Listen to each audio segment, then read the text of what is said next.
Hello guys, কেমন আছো তোমরা সবাই? আমার মনে হয় না আর খুব বেশি সময় বাকি আছে আমাদের প্রিয় শহর লন্ডনের এরকম পরিস্থিতি আসতে। জানি না মানুষ কেন এখনো পর্যন্ত শান্ত আছে, এখনো খেপে যাচ্ছে না। এখন বাজে সন্ধে 8:33।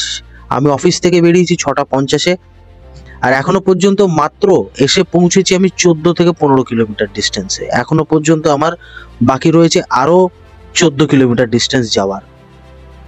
তা আপনারাই বলুন, যারা ছোটবেলায় আমরা সবাই অঙ্ক করেছি, গতিবেগের অঙ্ক, তো 28 কিলোমিটার রাস্তা যেতে একটা মানুষের যদি সময় লাগে 2 ঘন্টা, তাহলে সেই মানুষটি বাড়িতে কতক্ষণ থাকবে এবং অফিসে বা কোনো জায়গায় বা কর্মস্থলে সে কতটা কাজ করবে এবং তার মানসিক পরিস্থিতি কি পজিশনে গিয়ে পৌঁছাবে।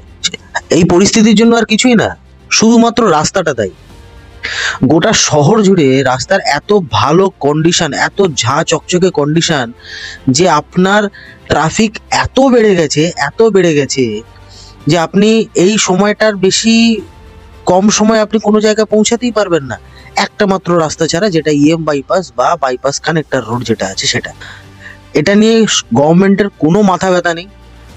আমি স্টেট গভর্নমেন্ট এবং সেন্ট্রাল গভর্নমেন্ট দুজনকেই বলবো, আপনাদের দুজনকেই আমাদেরকে কম্পেনসেট করা উচিত অর্থ দিয়ে।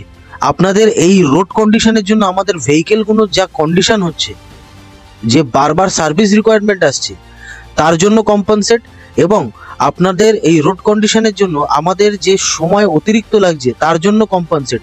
বোথ সাইড থেকে আপনাদের সেন্ট্রাল এবং স্টেট গভর্নমেন্টকে আমাদেরকে কম্পেনসেট করাটা উচিত। এবং যারা যারা আমার সঙ্গে সহমত তারা প্লিজ কমেন্টে আমাকে জানান কারা কারা এইটায় সহমত আছে। আজকের জন্য এইটুকুনি, আর ভালো লাগছে না, প্রচন্ড ফার্স্ট্রেটেড লাগছে। দেখা হবে নেক্সট ভিডিওতে।